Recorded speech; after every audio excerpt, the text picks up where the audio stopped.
Dans la rubrique des 5 dernières minutes, aujourd'hui, nous recevons Camille Payet. Elle est bénévole à l'association Renaissance Joigny. Bonjour Camille. Bonjour. Soyez la bienvenue à la télé de Lyon. Merci. Vous êtes donc bénévole, je viens de le dire, à Renaissance Joigny, mais surtout vous êtes la coordinatrice de l'organisation des États généraux de l'agriculture alternative. C'est justement ce dont on va parler dans cette interview. Alors tout d'abord, première question, qu'est-ce que les États généraux de l'agriculture alternative à Joigny, dont c'est la 4e édition, je crois. Ce sera notre 4e édition, oui. Donc on organise tous les ans sur 2 jours. Cette année, on passe à 3. Donc sur 2 jours, c'est une succession de conférences, de tables rondes, d'animations, de projections de films pour traiter des sujets de l'agriculture. Et dans le souhait de présenter un peu le paysage agricole avec ses enjeux et avec tout ce qui peut être mis en place pour aller vers cette transition agricole et la résilience alimentaire. Alors tout ça, c'est des thématiques peut-être nouvelles pour certains, mais ça fait quand même 4 ans que ça existe. Quel type de public vous recevez? Est-ce que c'est essentiellement des agriculteurs locaux ou est-ce que c'est ouvert à, je dirais, à outre notre département, autre que notre département? Oui, on a vocation à avoir ce rayonnement. Ce qu'on aime à dire, en fait, c'est que ça s'adresse à tous les publics. Donc ça va s'adresser aux agriculteurs, au grand public, aux institutionnels. On essaye de faire venir aussi des élus, des gens qui travaillent dans les collectivités. Et on essaye de faire parler tout le monde pour que tout le monde comprenne ce qui se passe chez les uns, chez les autres. Et l'objectif, c'est de montrer ce qui se fait sur le territoire, mais aussi de faire venir des gens d'un peu plus loin pour montrer ce qu'on pourrait faire. Donc l'idée, c'est ça, c'est de faire rayonner ce qui se fait localement et d'aller chercher des gens pour les inspirer. Et l'objectif étant de faire bouger les choses chez nous. Alors vous êtes en co-organisation avec la CDP, la Convergence des possibles, et d'autres, j'imagine, lesquels? La Convergence des possibles, c'est une asso d'asso. On est 6 associations à l'intérieur. Et donc là, ça regroupe un peu, au-delà de ça, même tous les acteurs qui travaillent sur les sujets de l'agriculture et de l'alimentation. Donc on travaille très très fort depuis 3 ans avec le CPIE, Yonne-Nièvre, avec Terre de Liens. On a dans nos bénévoles toute l'équipe de C3V, de la Casbah. Donc en fait, c'est beaucoup de citoyens, beaucoup d'associations qui cherchent justement cette vitrine et énormément d'acteurs et de plus en plus d'agriculteurs qui nous aident aussi à l'organisation. Alors l'événement aura lieu le 7 février et le dimanche 9 février, c'est ça? 7, 8, 9. 7, 8, 9 Les 3. Les 3, d'accord. Les 3, 7, 8, 9, donc du vendredi au dimanche 9 février. C'est toute la journée, à quelle heure ça commence? Voilà, donc le vendredi, c'est une journée un peu plus technique, même si cette année, on essaye de s'adresser aussi aux étudiants. Et donc l'idée, c'est d'apporter des outils, de la connaissance sur les enjeux, mais aussi sur les alternatives qui existent.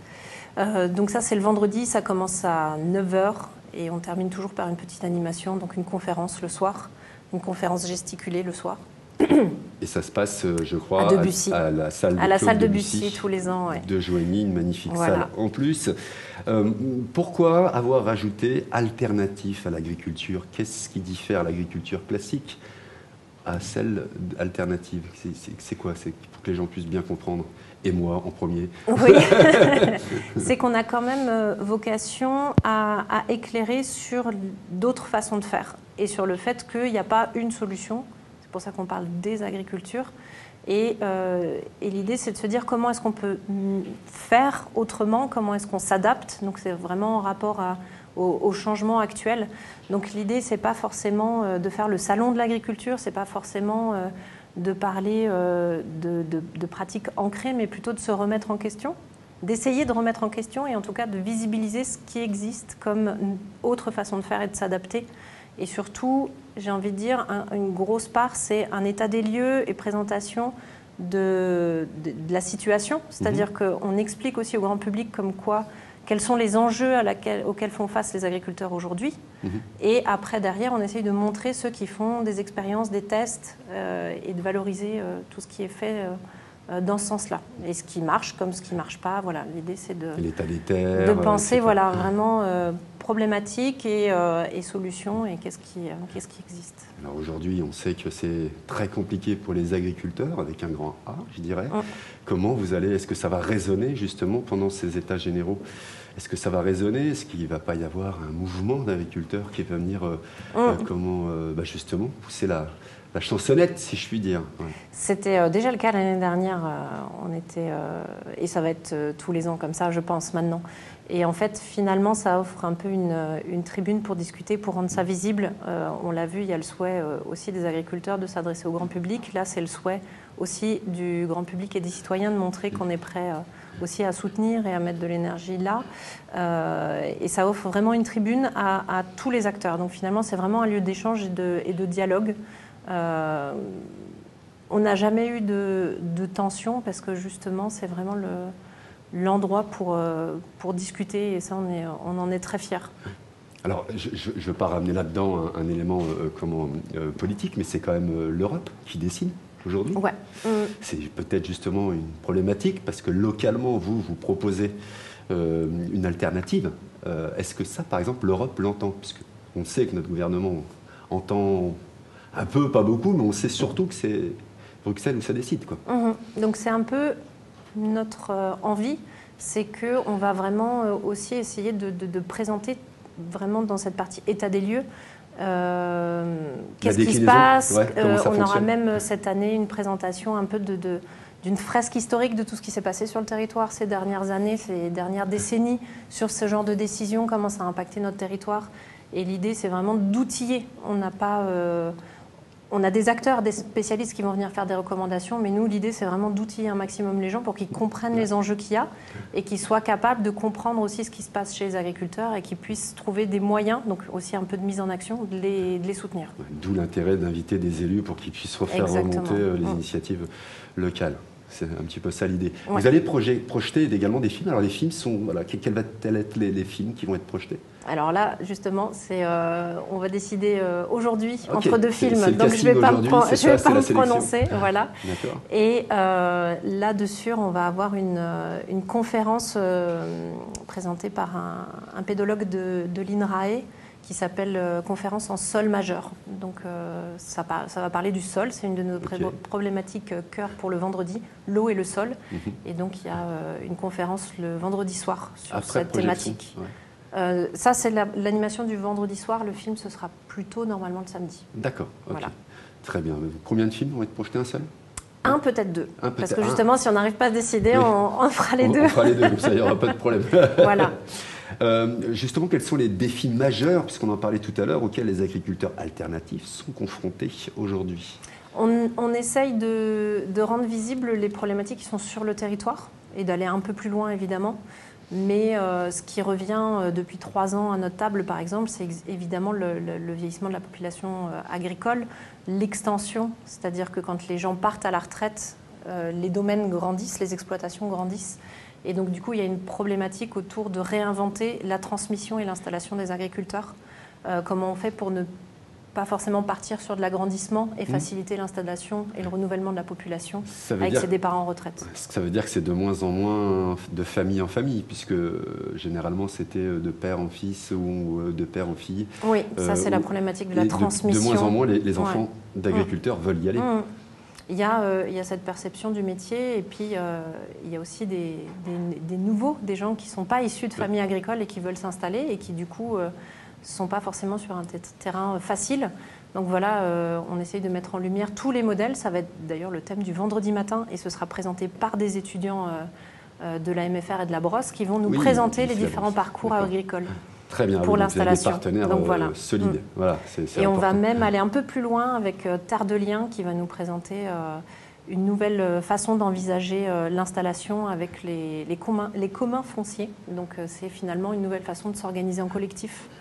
Donc voilà, on essaye de proposer de nouveaux imaginaires. Très bien, alors comment les consommateurs, eux, c'est-à-dire nous, pouvons-nous jouer un rôle actif dans la promotion justement d'une agriculture plus durable? Donc déjà, le vendredi... Est-ce qu'il faut qu'on mange moins de viande? Peut-être. Peut-être plus de qualité. Moins, mais mieux. Moi, c'est une phrase que j'aime beaucoup, mais là, c'est mon parti pris. Pour le grand public, c'est vraiment plus la journée du samedi. Le vendredi, c'est vraiment pour essayer de comprendre les enjeux agricoles. Ouais. C'est un peu technique, mais c'est vraiment pour outiller sur les problématiques agricoles. Et le samedi, on va vraiment parler plus de comment les citoyens peuvent agir et quels sont les différents leviers, montrer que tout ne repose pas sur la consommation et sur les citoyens, même si c'est un gros levier, mais il y a plein d'autres choses à activer et qu'on peut aussi s'engager dans des projets plus ambitieux, soutenir certains mouvements. Et donc, on va parler le matin de comment donner un accès à une alimentation de qualité. Donc là, on est vraiment orienté sur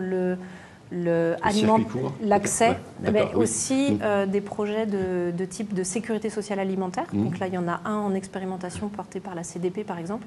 Donc on essaye là encore, d'outiller les gens sur ces nouveaux concepts qui sont de dire on veut que les gens aient accès à une alimentation de qualité, comment on peut les aider et enlever ces freins monétaires, là en l'occurrence. C'est quoi, la nourriture devienne gratuite? Ce serait merveilleux. C'est un peu le principe, c'est un peu la sécurité sociale de l'alimentation. C'est j'ai une carte vitale et je peux aller chercher de l'alimentation avec. Je cotise tous les mois, ça exactement. Peut être sur une fiche de paye, c'est un peu le principe. Ouais. Donc ça, on en parlera samedi matin. On va vous présenter d'autres expériences qui sont passées ailleurs, à Montpellier, en Lorraine, et qui existent depuis des années et qui marchent bien. Ouais. Et donc c'est un peu ça, finalement, montrer comment ça fonctionne. Et après, toute la couche pédagogique, toute la couche... accès aussi avec les produits, avec les jardins. Enfin voilà, il y a plein de choses à développer de ce côté-là. Et on a des agriculteurs qui viendront témoigner l'après-midi pour nous montrer tout ce qu'ils mettent en place, eux, pour essayer localement, de se développer localement. On va parler des circuits courts, mais aussi de comment comment ils accèdent aux cantines, comment est-ce qu'ils arrivent à se structurer pour écouler leur production. Parce qu'il n'y a pas que des légumes, encore moins dans Lyon, il y a beaucoup de céréales, donc comment ça peut s'organiser? Et puis alors ma dernière question, et puis on parlera évidemment de l'événement, comment l'économie circulaire et solidaire s'intègre-t-elle dans la vision globale des EGA? L'économie circulaire, circulaire et solidaire, comment elle s'intègre dans ce principe des États généraux? Quand on parle de l'alimentation, oui, on est bien sur du circulaire et du solidaire, et cette notion de local est importante. C'est un des constats aussi qu'on a dans le plan alimentaire territorial, c'est la quantité de productions agricoles qui sont exportées hors du département, et à l'inverse, ce qui est importé. Et cette idée, en fait, d'avoir quelque chose de plus vertueux pour les uns, pour les autres, que ce soit en termes de consommation, de distribution et de production, on essaye vraiment que tout le monde puisse se réapproprier cette boucle-là. Oui, effectivement, c'est très solidaire, c'est vraiment un mouvement très solidaire. Dernière question, et alors justement, comment vous envisagez, quels conseils vous pourriez donner? Alors je sais que vous, peut-être pas à même d'y répondre, mais est-ce que c'est dans ce genre d'endroit où on a des conseils pour des jeunes agriculteurs qui veulent s'installer? Est-ce que vous pourrez répondre à ce moment-là, ce genre de questions? Si une personne vient et dit, moi, voilà, je voudrais me reconvertir dans l'agriculture. Est-ce qu'aux États généraux de l'agriculture, on pourrait répondre à ces questions? Oui, parce qu'on a, avec la CDP et ses partenaires, cette dimension citoyenne, mais on est en partenariat avec plein d'autres associations plus agricoles. Et on considère qu'il y a un trait d'union entre nous qui est justement encourager les citoyens à s'engager, soit carrément pour s'installer dans l'agriculture, soit à s'investir, comment ils peuvent aider. Et donc cette problématique d'installation consiste aussi à visibiliser tous ces accompagnateurs et toutes les structures qui existent et tous les parcours, en fait, un peu justement alternatifs. Donc oui, on a cette mission-là aussi de rendre visible tout ça. On aura d'ailleurs le vendredi matin un forum ambitieux avec une dizaine de stands d'assaut. Citoyennes, agricoles, sur des engagements agricoles, mais aussi sur de l'accompagnement à l'installation et des choses comme ça. Alors là, on parle effectivement d'agriculture. On va revenir un peu plus, je dirais, sur le particulier. Est-ce que aussi vous avez de l'accompagnement, du jardin solidaire, du jardin tout court? Je démarre mon jardin. Est-ce que ça aussi, vous avez des spécialistes qui vont pouvoir répondre comment à celui qui, comme moi, a un petit jardin, un petit potager? Est-ce qu'il doit remuer sa terre? Est-ce qu'il y a ce genre de questions plus proches de nous? Oui. Notamment le samedi matin, où on va présenter les différents projets qui existent et ceux qui existent localement, toutes les initiatives qui existent déjà localement. Et on a vocation, sur la fin de la matinée, à visibiliser tous les projets qui existent sur le territoire, sur lesquels on peut soit trouver des informations, de l'accompagnement, ou alors carrément s'engager, des projets qui ont besoin aussi d'énergie. Donc, du coup, on va essayer de visibiliser ça un maximum. C'est la partie mobilisation citoyenne qu'on espère derrière, que les EGA donnent envie de passer à l'action. Tout le monde. Samedi matin, ça, on aura... Samedi matin, ouais. Très bien, alors n'hésitez Après pas. le marché, parce qu'il faut faire le marché. Absolument, voilà. Qui sont souvent d'ailleurs des produits frais. Exactement. Et des produits circuits courts. Et surtout, on les a fait venir. Il y aura un petit marché de producteurs le samedi. D'accord. Après le marché, leur a dit, venez. Ah oui, c'est le marché d'habitude du samedi matin. Quelques exposants qui vont venir s'installer en dessous de Debussy à Logrin. Donc on aura aussi un petit marché de producteurs. Devant, on en met partout cette année. Génial, mais c'est top. Ah ouais, c'est une super idée. Camille, on viendra aux États généraux de l'agriculture. Vous viendrez d'ailleurs aux États généraux. Venez découvrir vraiment les États généraux de l'agriculture alternative à Joigny. Ça sera à la salle Debussy le 7, 8 et 9 février.